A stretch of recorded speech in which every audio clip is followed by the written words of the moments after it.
오늘 저희가 함께 보실 말씀은 베드로전서 4장 7절부터 11절까지 말씀입니다. 제가 가진 성경 381쪽에 있습니다. 이 시간 자리에서 일어나셔서 하나님 말씀 받으시겠습니다.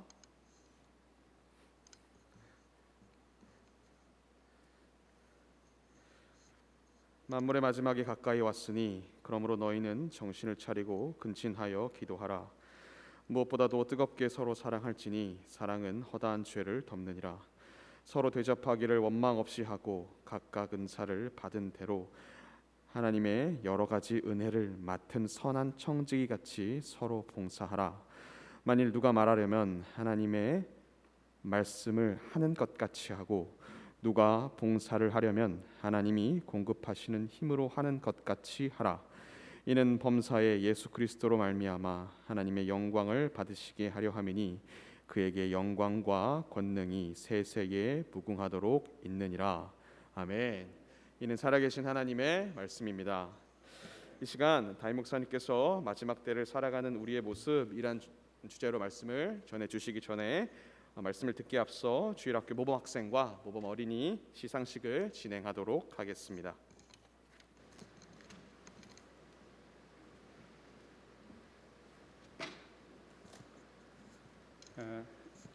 지금부터 평소회 주교연합회 모범 학생, 모범 어린이 시상식을 진행하겠습니다.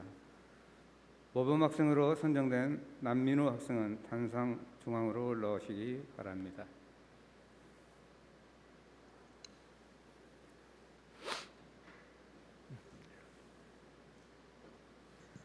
모범상 제39-27호 영광교회 중고등부 남민우. 이 학생은 평소 흠행히 단정하고 교회 출석과 전도, 봉사에 앞장서 타의 모범이 되므로 이 상장과 부상을 드립니다. 지혜 있는 자는 궁창의 빛과 같이 빛날 것이요 많은 사람은 어른대로 돌아가게 한 자는 별과 같이 영원토록 빛나리라. 다니엘 12장 3절 말씀. 주후 2021년 11월 20일 대한내시고 장로회 평선회 노회장 백병기 목사, 교육부장 유병기 목사, 주일학교 연합회장 한옥숙 권사 대도 부상으로 문화상품권을 드립니다.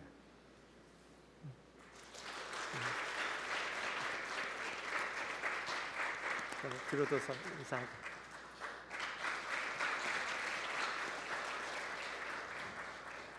그다음 모범 어린이로 선정된 남윤우 학생은 단상 중앙으로 올라오시기 바랍니다.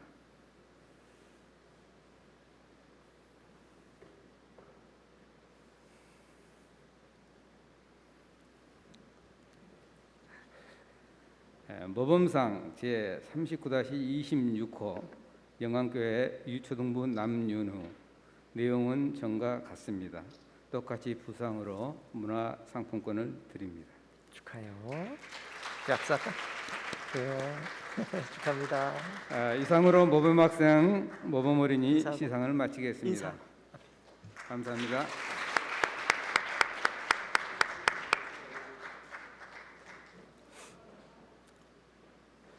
우리 또 형제가 이렇게 모범 어린이 상을 받았네요. 집안의 경사인 줄 압니다. 축하드립니다. 우리 모든 성도님들 주님의 이름으로 환영합니다. 우리 오늘 또 광고가 좀 많아서 꼭 기억하셔야 될 부분들을 좀 중요하게 기억하셔야 될 부분들을 제가 다시 말씀드리니까 꼭 기억해 주시기를 부탁드립니다.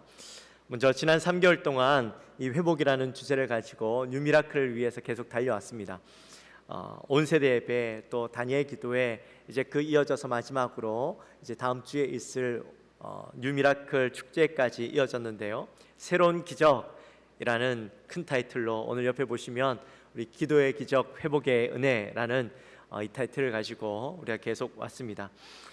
우리가 그동안 많은 기도와 함께 또 하나님의 기도의 응답을 경험했습니다. 그래서 다음 주에는 그 우리가 경험했던 기도의 응답들을 함께 나누는 시간들을 가지고, 또한 다음 주에는 특별한 강사들을 우리가 초청했는데 청소년들에게 매우 인기 있고 유명한 분이랍니다.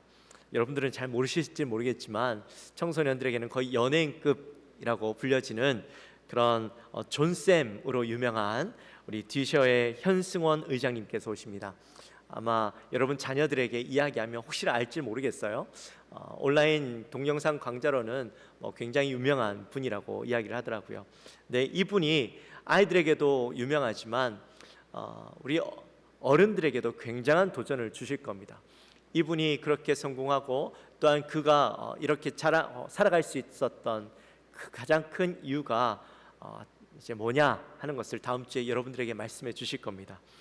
그분의 삶을 통해서 우리의 삶은 어떻게 살아가야 할지 이런 부분들을 와서 말씀해 주실 거니까요. 여러분들 많이들 참석해 주시고, 특별히 다음 주에는 찬양으로 섬겨 주실 분이 있습니다.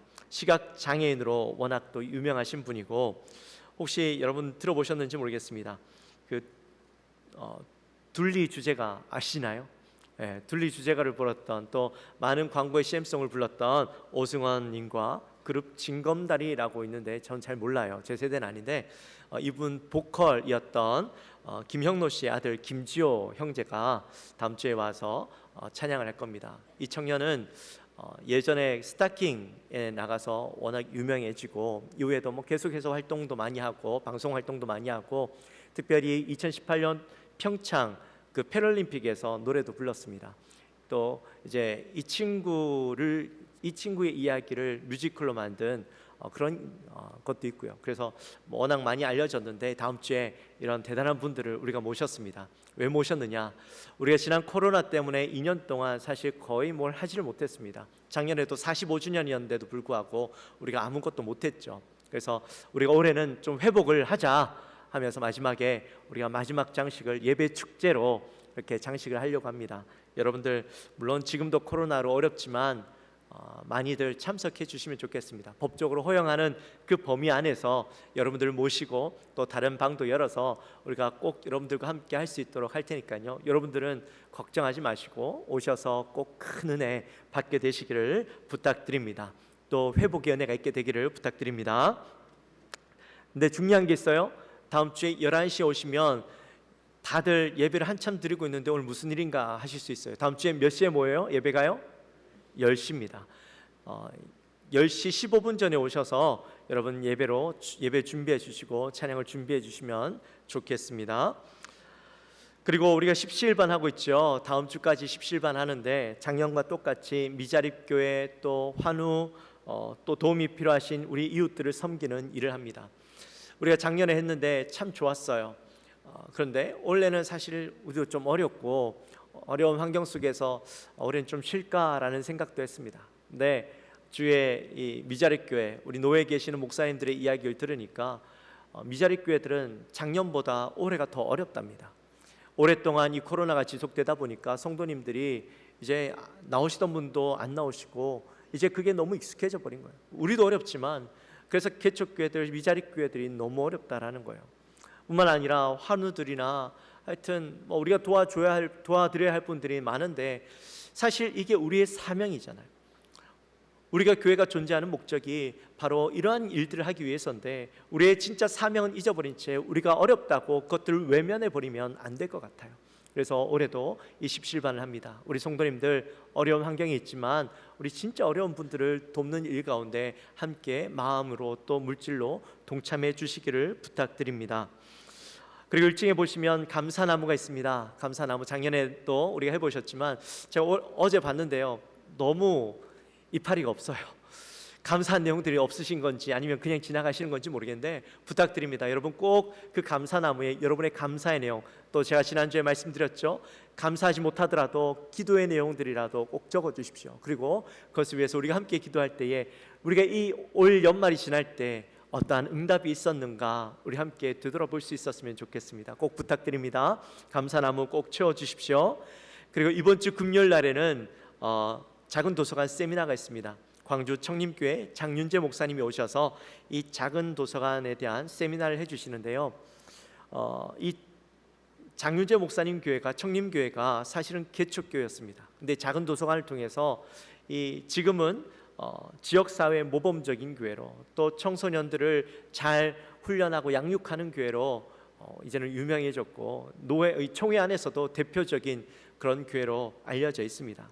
우리 교회가 이제 지난주에 꿈과 비전이 자라는 땅 개소식을 했는데, 그냥 그걸로 여기다 책 집어넣으면 작은 도서관이 되는 게 아니라요, 책만 있는 것이 아니라 이 아이들을 양육하고 교육하는 프로그램도 해야 됩니다. 그러려면 많은 도움의 손길도 필요하고 운영진들도 필요하죠. 그래서 우리 모든 성도님들이 함께 동참해 주셨으면 좋겠고, 또한 작은 도서관이 뭔가 궁금해 하실 텐데 오셔서 거기에 대해서 들으시고 내가 어떻게 섬길 수 있을까를 함께 생각해 보는 그런 시간이 되었으면 좋겠습니다. 여러분 많이들 오셔서 우리가 이 작은 도서관에 대해서 또 우리가 관심을 가지고 나갈 수 있었으면 좋겠습니다. 광고가 길었죠? 여기까지입니다. 광고는. 우리 옆에 분들과 한번 인사할까요? 인사할 때에 기적은 지금도 일어납니다. 우리 인사합시다.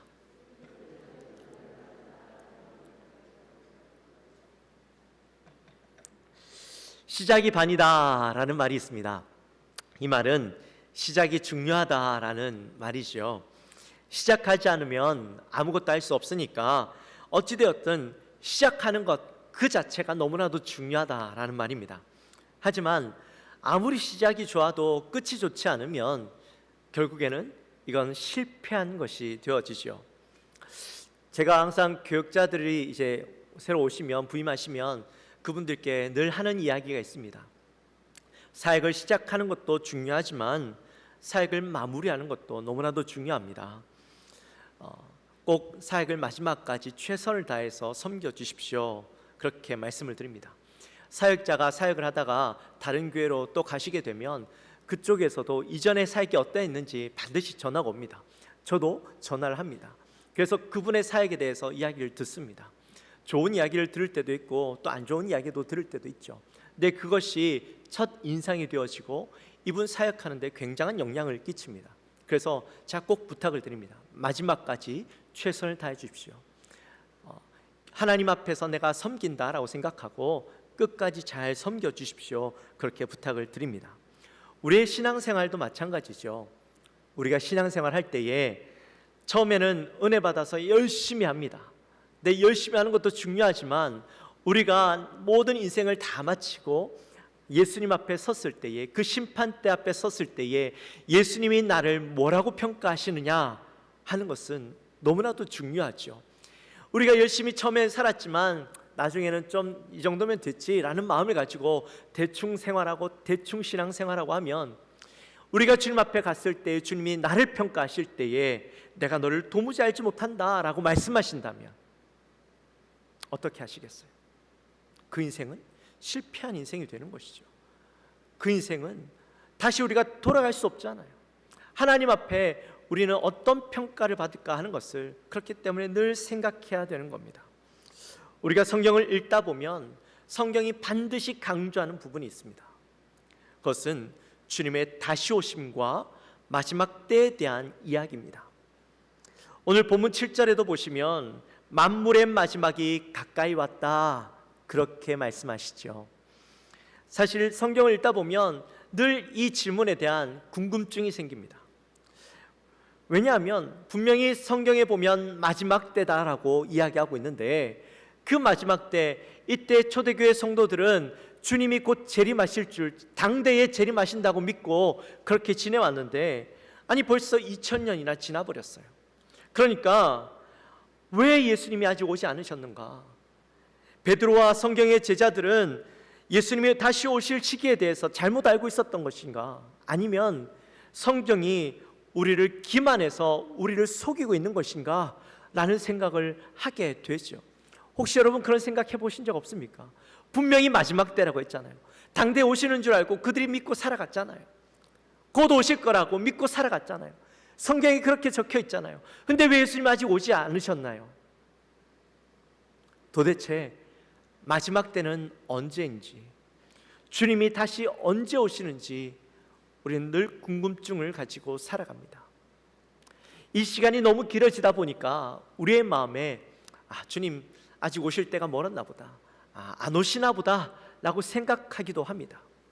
근데 중요한 것은 주님이 다시 언제 오시는가 하는 것은 아무도 알 수 없어요.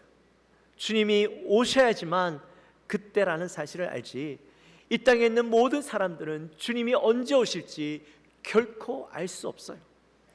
분명한 건 성경이 우리를 기만해서 이렇게 이야기했던 것이 아니라 마지막 때를 우리가 어떻게 살아가야 하는가, 우리가 이 때를 어떻게 살아가야 하는가 하는 것을 이야기해주고 있는 것이죠. 누가복음 12장 39절과 40절 말씀을 우리 같이 한번 읽어볼까요? 너희도 아는 바니 집 주인이 만일 도둑이 어느 때에 이룰 줄 알았더라면 그 집을 뚫지 못하게 하였으리라. 그러므로 너희도 준비하고 있으라. 생각하지 않은 때에 인자가 오리라 하시니라. 아멘. 여러분 혹시 여러분 집에 도둑이 언제 들어올지 알고 계신 분 있으십니까? 혹시 도둑이 오늘 제가 그 집에 방문하겠습니다 하고 예약하고 오시는 도둑 보신 적 있습니까? 없죠. 도둑은 불시에 들어옵니다. 우리가 준비되어 있지 않을 때에, 우리가 전혀 준비되어 있지 않을 때에 도둑은 들어와서 우리 집에 있는 것들을 가져가고 우리를 위협하게 되죠. 그래서 항상 준비하고 있어야 합니다. 집에 귀중한 것들은 잘 숨겨두고, 또 문도 잘 잠그고 다니고, CCTV를 달아놓고, 또 센서를 달아놓고, 자기 세컨 같은데 우리가 연결해놔서 혹시라도 우리 집이 뚫리면 안전할 수 있도록 또 이렇게 준비를 해놓죠. 마찬가지입니다.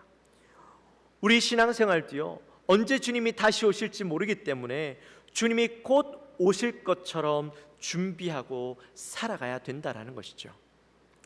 오늘 저녁에 주님이 오신다고 해도 우리의 인생 가운데 부끄러움 없이 언제든지 주님을 만날 준비를 하고 있어야 한다라는 겁니다.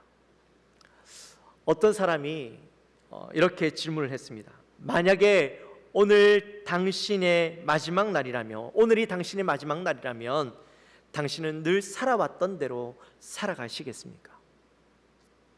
오늘이 마지막 날이라면, 당신의 인생의 마지막 날이라면 당신이 늘 살아왔던 대로 계시겠습니까? 라고 물었어요. 근데 그 대답 가운데 네라고 대답한다면 그 인생은 잘 산 거죠. 하지만 아니요라고 대답을 한다면 그 인생은 잘못 살아가고 있다라는 거예요. 그 인생이 반드시 바뀌어져야 된다라는 겁니다.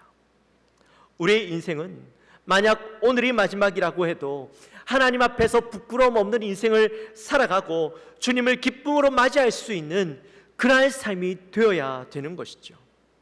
그래서 여기에서 이야기하는 마지막 때는 언제를 이야기하는 것이 아니라 주님이 오실 그 상황, 임박성, 긴박성들을 이야기하고 있는 겁니다. 그렇다면 이 마지막 때를 살아가는 우리는 그리스도인으로서 어떻게 살아가야 할까요? 오늘 성경에 보니까 베드로가 우리에게 이야기해 주기를 먼저는 정신을 차리고 근신하여 기도해야 된다라고 이야기합니다. 정신을 차리라라는 말이 있는데, 이 정신을 차리라라는 말의 그 어원을 보니까 마음을 통제하고 분별력을 가지라, 그런 말이죠. 여러분 혹시 물에 빠져 보신 경험 있으십니까? 물에 빠져 보셨습니까? 사람이 물에 빠지면 어떻게 됩니까? 정신이 하나도 없죠. 정신이 없으니까 막 허우적댑니다. 어떻게라도 살아보려고, 숨이라도 쉬어보려고 막 그러는데 물이 입속으로 막 들어오고요. 정신이 없죠. 그때 손에 뭐라도 잡히면 무조건 잡아당깁니다. 이게 나를 살려줄 수 있는 줄인지 아닌지도 알 수 없는 상황 가운데 무조건 잡아당기죠. 살려고요. 만약에 그 줄이 나를 구해줄 수 있는 생명줄이라면 너무나도 다행이지만, 만약에 그렇지 못한 줄이라면, 아무런 의미 없는 그냥 떠있는 풀이었고 그냥 빈잎 같은 것이었다면 이 사람은 꼼짝없이 죽을 수밖에 없죠. 그런 급박한 상황 속에서 정신만 차리면 우리에게 살 수 있는 기회가 있어요. 정신만 차리면 호흡할 수 있는 기회가 분명히 온다라는 거죠. 우리 속담에 호랑이 굴에 들어가도 정신만 차리면 산다라는 속담이 있죠. 마지막 때를 살아가는 성도들은 세상 것에 휩쓸리고 이 말 저 말에 귀 기울이면 안 됩니다. 마지막 때에는요, 온갖 이야기들이 들어옵니다. 우리의 마음을 번민하게 하고 헷갈리게 하고, 또한 이 말 듣고 저 말 들으면 마치 그 말이 사실인 것처럼 느껴져서 그 말에 막 목매고 따라가게 되는데, 오늘 성경은 그 마지막 때를 살아가는 우리가 정신을 바짝 차리라는 거예요. 그리고 그 뒤에 말씀을 보니까 근신하고 라고 이야기합니다. 근신하고는 냉정하고 침착하게 라는 말입니다. 정신을 차리고 냉정하게 침착하게, 그 다음 어떻게 하라고요? 기도하라. 마지막 때를 살아가는 우리가 해야 되는 것은 냉정하고 침착하게 기도해야 되는 거예요. 다른 것 바라보지 않고 상황 가운데 막 휩쓸려서 정신없이 살아가는 것이 아니라 하나님 앞에 기도하는 삶을 살아가야 된다라는 겁니다. 종종 성도님들과 함께 대화를 나누면 그런 말씀을 하셔요. 정말 다급하고 정신이 없으면 기도가 안 나온대요. 내가 어떻게 기도해야 될지도 모르고 기도해야 된다라는 생각도 떠오르지 않는데요. 맞아요. 얼마나 정신이 없었으면 그랬겠어요. 그런데 그렇기 때문에 우리가 더욱더 기도하는 훈련을 해야 되는 거예요. 어떤 상황 속에서도 내가 가장 먼저 해야 될 게 뭐냐? 기도라는 사실을 늘 인지하고 내가 생각하지 않아도 습관적으로 하나님을 찾을 수 있는 기도의 삶을 살아가야 되는 것이죠. 여러분, 베드로가요, 마지막 때의 성도들이 가장 먼저 해야 될 일이 바로 기도다라고 이야기하는 이유가 있습니다. 그 이유는 자기가 이것들을 경험해 봤기 때문이에요. 예수님께서 십자가에 못 박혀 죽으시기 전날 밤에 이제 제자들과 함께 겟세마네 동산에 기도하러 올라가셨어요. 그때 예수님께서 베드로와 제자들에게 이렇게 말씀하십니다. 나와 함께 깨어 있으라, 기도하라, 이렇게 부탁을 하시고 예수님은 가셔서 기도하시죠. 근데 제자들은 어떻게 합니까? 예수님이 그 말씀을 하셨는데 그냥 그 자리에서 잠이 들어버렸어요. 피곤해가지고 잠이 들어버렸어요. 예수님이 한참을 기도하시고 난 뒤에 다시 제자들에게 오십니다. 제자들을 깨우시면서 이렇게 말씀하시죠. 내가 나와 함께 1시간도 깨어 있을 수 없더냐. 제자들의 마음에 찔림이 있었겠죠. 그리고 예수님은 다시 기도하러 가셨어요. 근데 제자들이 또 어떻게 합니까? 또 피곤해서 잠들어 버립니다.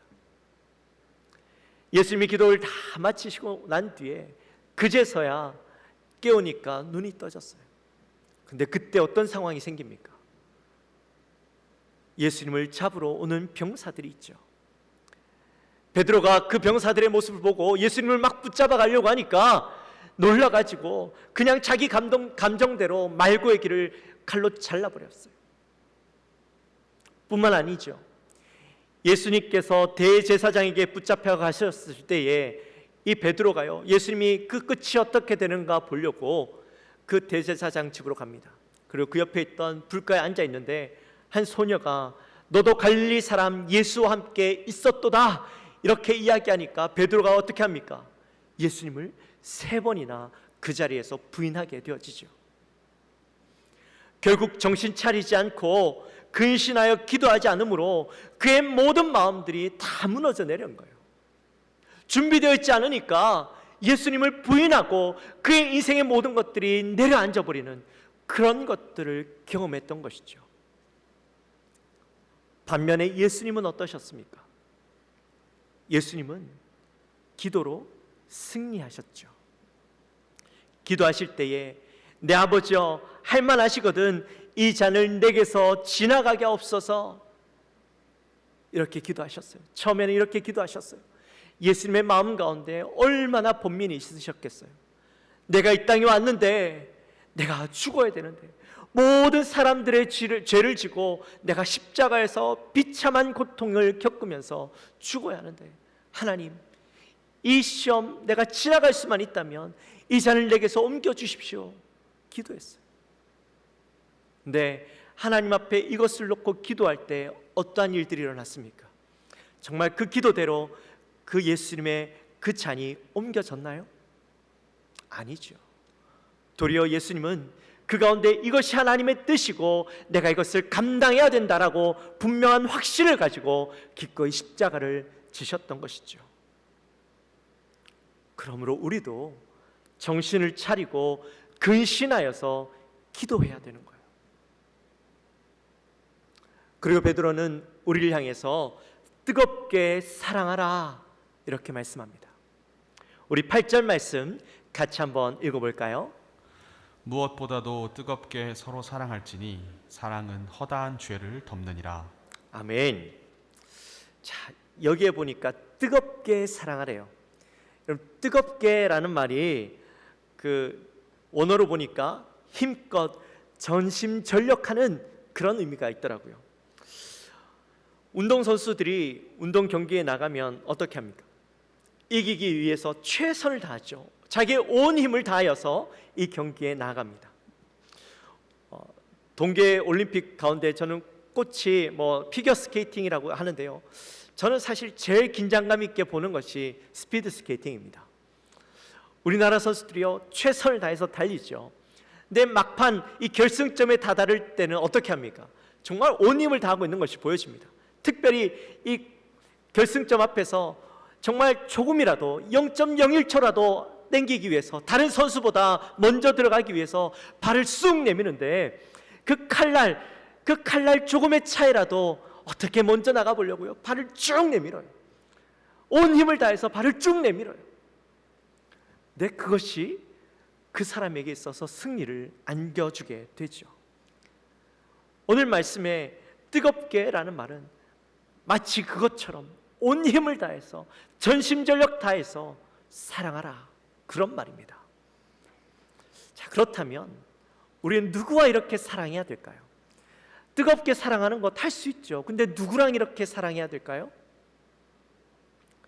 오늘 본문에 보니까 서로라고 나와 있어요. 이 서로가 누구냐면 바로 성도들을 이야기합니다. 그리스도 안에서 성도된 자들이 이렇게 사랑해야 된다라는 겁니다.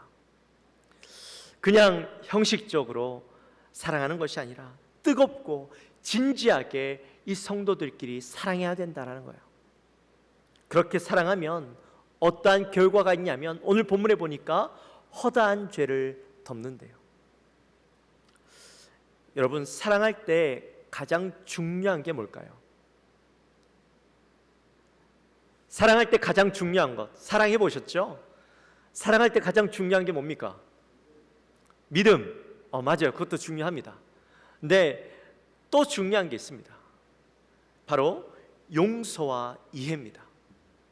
아무리 사랑하려고 해도 물론 믿음이 있어야지 그것도 되겠지만 용서와 이해가 선행되어지지 않으면 사랑하는 데 어려움이 있어요. 우리 기독교 최고의 변증가인 C.S. 루이스가요 이런 말을 했습니다. 사랑은 상처받는 것이다. 사랑은 상처받는 거래요. 여러분, 혹시 신앙생활 하다가 그런 경험 없으십니까? 상처를 받아본 경험 없으십니까? 내가 누군가를 사랑하는데 내가 열심히 사랑함으로 열심히 섬기는데 상처를 받죠. 근데 그 상처 때문에 내가 사랑하는 것을 포기하면 결국엔 실패하는 거죠. 중요한 건 내가 상처받더라도 사랑해야 됩니다. 우리가 아픔이 있고 어려움이 있더라도 내가 상처를 받더라도 그럼에도 불구하고 끝까지 사랑하면 그 사랑은 더 깊어지고 더 단단한 사랑이 되어지는 거예요. 어떠한 시험이 와도 결코 넘어지지 않는 사랑을 하게 되는 것이죠. 사실 우리도 얼마나 예수님에게 많은 상처를 줬습니까?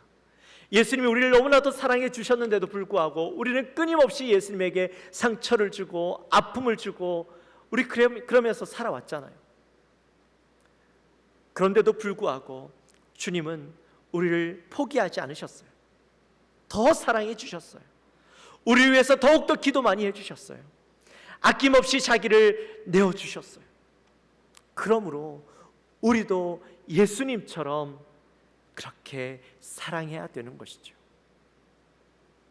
여러분, 마귀도요 능력이 있습니다. 마귀는 거의 대부분의 것들을 다 할 수 있습니다. 병자도 고치고요, 귀신도 쫓아내고요, 뭐 하여튼 모든 능력을 가지고 있는데 마귀가 가지고 있지 않는 능력이 있어요. 그게 뭐냐면 바로 사랑하는 겁니다. 마귀를 사랑할 수가 없어요. 미워하고 정죄하고 비난하는 마음을 우리 안에 넣어주긴 하지만 우리 안에 사랑의 마음은 넣어줄 수가 없어요. 왜냐하면 오직 사랑은 하나님의 방법이기 때문입니다. 하나님의 것이기 때문입니다. 요한일서 4장 7절과 8절 말씀 우리 같이 한번 눈 크게 뜨고 한번 같이 읽어봅니다. 큰 목소리를 읽습니다. 시작. 사랑하는 자들아, 우리가 서로 사랑하자. 사랑은 하나님께 속한 것이니 사랑하는 자마다 하나님으로부터 나서 하나님을 알고 사랑하지 아니하는 자는 하나님을 알지 못하나니 이는 하나님은 사랑이심이라. 아멘. 하나님은 뭐라고요? 사랑이시래요. 하나님 자체가 사랑이시래요.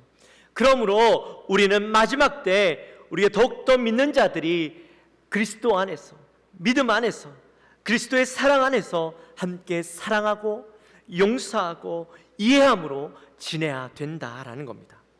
특별히 사랑함으로 성도들끼리 대접하는 일에 최선을 다해야 됩니다. 9절에 보시면 서로 대접하기를 원망 없이 하고 그렇게 이야기하죠.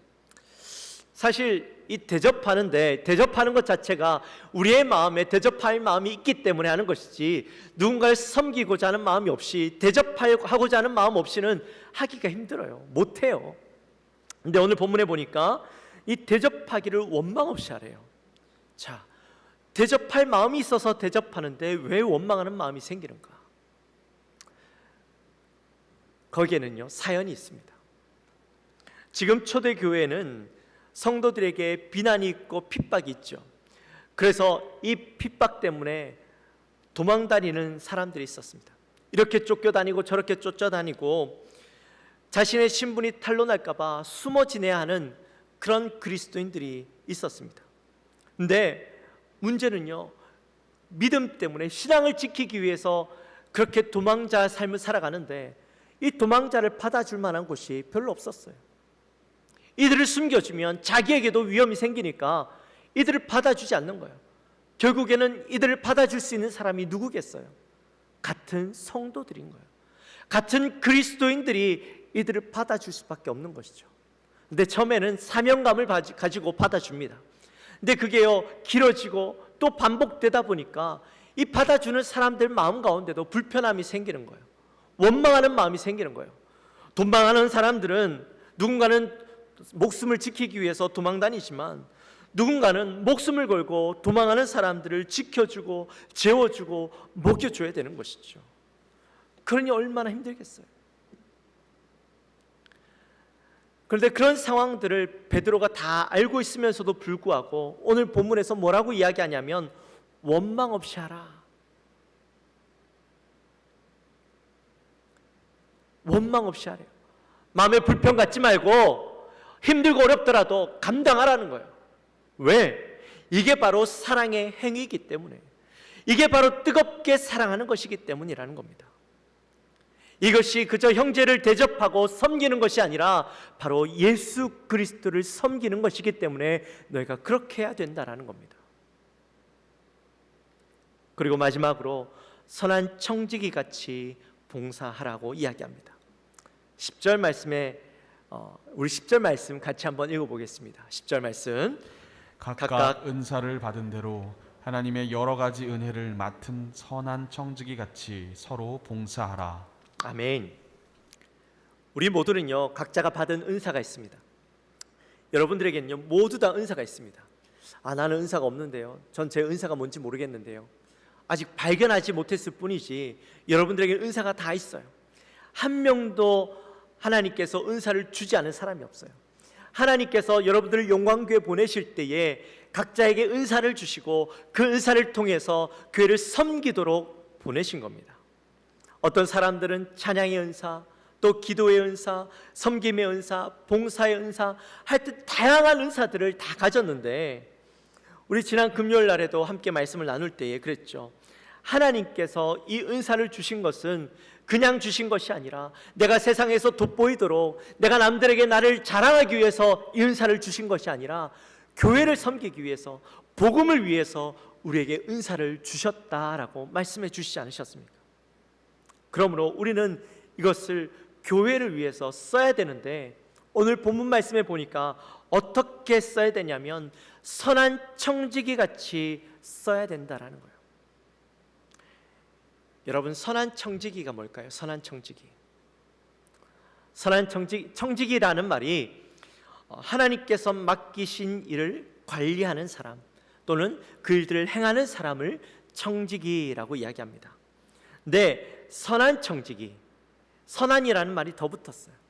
이 선한 청지기는 뭐냐? 이 선한 청지기는 은사를 기쁨으로, 헌신적으로, 능동적으로, 적극적으로 사용하는 사람들이에요. 나에게 맡겨주신 그 은사를 누군가 좀 도와주십시오 하면 저 못해요, 할 수 없어요, 이렇게 이야기하는 것이 아니라 기쁨으로 기꺼이 그 은사를 사용하는 사람들, 그 사람들이 바로 선한 청지기다라는 겁니다. 여러분, 생각해 보십시오. 주인이 이 청지기에게 일을 맡겼어요. 근데 일을 맡겼는데 일을 안 하려고 하고 일을 잘 안 하면, 열심히 하지 않으면 어떻게 하겠어요? 주인이 이 청지기를 평가할 때 나쁜 청지기로, 나에게 쓸모없는 일꾼으로 생각하지 않겠습니까? 마태복음 20장 28절에 보면 인자가 온 것은 섬김을 받으려 함이 아니라 도리어 섬기려 하고 자기 목숨을 많은 사람의 대속물로 주려 함이니라. 아멘. 예수님이 이 땅에 오실 때에 그가 하나님으로 내가 인정받고 존경받고 사람들로부터 내가 섬김을 받기 위해서 온 것이 아니라 내가 도리어 너희들을 섬기기로 왔다, 이렇게 말씀해 주셨어요. 철저하게 청지기적인 모습을 우리에게 보여주셨습니다. 여러분, 십자가는요 바로 섬김의 극치이죠. 우리도 그 예수님을 따라서 선한 청지기로 섬겨야 하는 겁니다. 특별히 11절에 보면 은사가 크게 두 가지로 구분되어져서 나옵니다. 하나는 말하는 은사, 또 다른 하나는 봉사하는 은사. 여러분, 말을 잘한다고 해서 그게 은사일까요? 물론 그게 은사일 수도 있어요. 그런데 어떻게 사용하느냐에 따라서 그것이 하나님 앞에서 올바로 쓰여지는 은사이냐 아니냐가 구분되어지죠. 그 말에는 하나님이 말씀하시는 것처럼 그가 말함으로 하나님의 영광이 드러나고 하나님의 존귀함이 드러나고 그 말 가운데 하나님의 마음이 느껴지고 예수 그리스도의 마음이 느껴진다면 그것은 하나님 앞에 온전히 쓰여지는 은사예요. 말하는 은사. 또한 봉사도 이렇습니다. 마치 하나님이 공급하시는 힘으로 이렇게 이야기했는데, 내가 능력이 있어서 일을 하고 감당하고 섬기는 것이 아니라는 거예요. 나는 능력이 부족하지만, 내 힘으로는 이거 감당할 수 없지만 내가 순종함으로 나아갈 때에 하나님께서 그에게 그 능력 감당할 수 있도록 힘을 공급해 주신다라는 겁니다.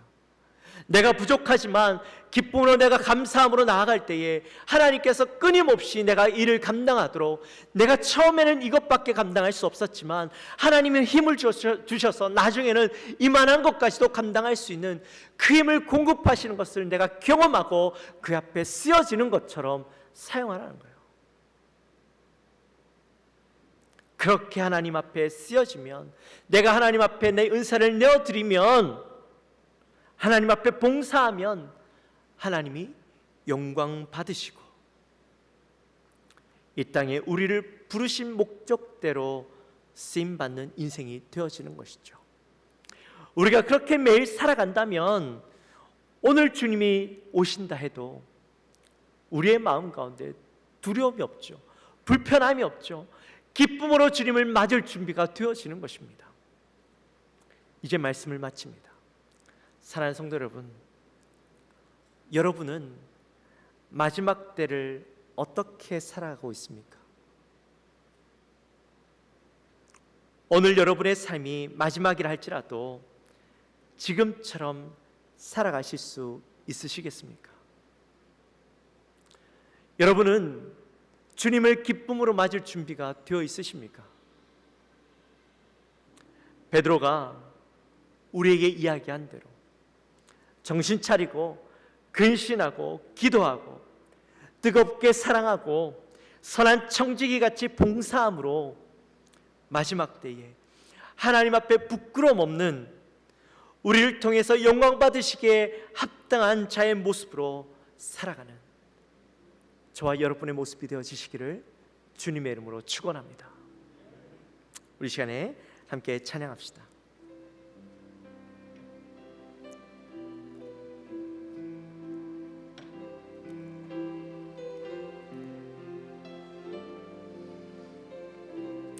주님 다시 오실 때까지, 주님 다시 오실 때까지 나는 이 길을 가리라. 좁은 문 좁은 길 나의 십자가 지고 나의 십자가 지고 나의 가는 이 길 끝에서 나의 가는 이 길 끝에서 나는 주님을 보리라. 영광의 내 주님, 영광의 내 주님 나를 맞아주시리, 나를 맞아주시리. 주님 다시 오실 때까지, 주님 다시 오실 때까지 나는 일어나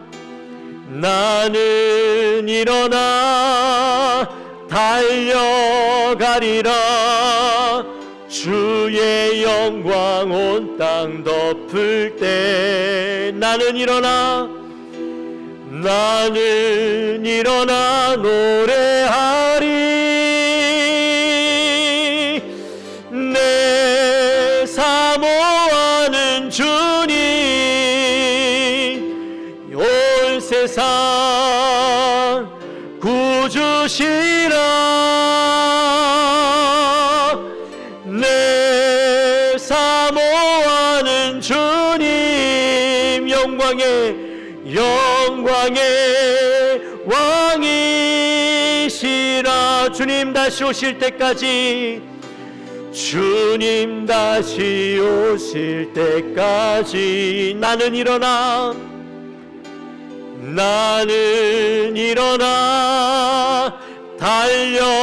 달려가리라.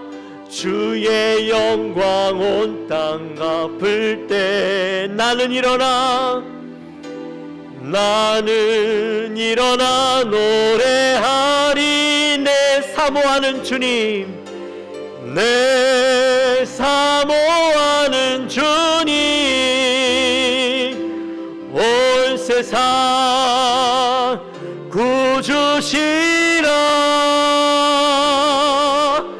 내 사모하는 주님 영광의 왕이시라. 할렐루야. 우리 시간에 기도하며 나갑시다. 우리 기도할 때, 마지막 때 하나님 우리가 어떻게 살아가야 합니까? 우리 안에 이 마지막 때라고 하니까, 너무 많이 이야기하니까 아무런 느낌 없이, 생각 없이, 아무런 준비 없이 살아가고 있는 우리의 모습은 아니지. 다시 한번 되돌아보면서 오늘 베드로가 우리를 향하여서 마지막 때를 살아가는 그리스도인들이 어떻게 해야 되는지 다 이야기해 주었잖아요. 근신하고 정신을 차리고 근신하고 기도하고 뜨겁게 사랑하고 선한 청지기 같이 봉사함으로 이 마지막 때를 살아가라고 했는데, 하나님 내가 그러한 자로 살아가게 하여 주옵소서. 우리 마음을 가지고 간절히 기도하며 나갑니다. 하나님 아버지 감사합니다. 저희들을 사랑하여 주시고, 하나님 이 마지막 때를 우리가 어떻게 살아가야 하는가 하는 것을 말씀을 통해서 깨닫습니다. 하나님 마지막 때라고 계속 이야기하니까 우리 안에 아무런 하나님 생각도 없이, 하나님 아무런 준비도 없이 그저 그런 것처럼 여기고 살아가는 우리의 모습은 아닙니까? 하나님 아무런 준비도 없이 하나님 오늘 주님 다시 우리에게 오신다면 하나님 우리는 정말 그 주님을 맞이할 준비가 되어 있는지 하나님 우리가 스스로 되돌아보기 원합니다. 하나님 우리 사랑하는 주의 백성들에게 하나님 마지막 때를 어떻게 받아들여야 할지 늘 주님 오실 때를 준비하며 하나님 우리 살아가는 모든 성도님들 되게 하시고 오늘 말씀처럼 정신을 차리고 근신하고 기도하고 뜨겁게 사랑하고 선한 청지기 같이 봉사하며 하나님 앞에 온전한 자로 준비된 자로 살아가는 우리 사랑하는 모든 성도님들 될 수 있도록 인도하여 주옵소서. 하나님 아버지 감사합니다. 오늘도 하나님의 귀한 말씀을 우리에게 더딥혀 주시니 감사합니다. 하나님 이 말씀을 통하여 우리가 다시 한번 깊이 생각합니다. 정말 우리는 마지막 때 주님 오실 그날을 준비하고 살아가고 있는지 다시 한번 되돌아보며 베드로가 오늘 우리에게 이야기하여 준 것처럼 정신을 차리고 근신하고 기도함으로 뜨겁게 사랑하고 선한 청지기 같이 봉사함으로 주님 앞에 부끄러움 없는 날마다 하나님 앞에 하나님 주님 다시 오실 그날을 예비하며 준비하며 살아가는 자의 모습으로 살아가게 하여 주옵소서. 감사합니다. 예수님의 이름으로 기도합니다. 아멘.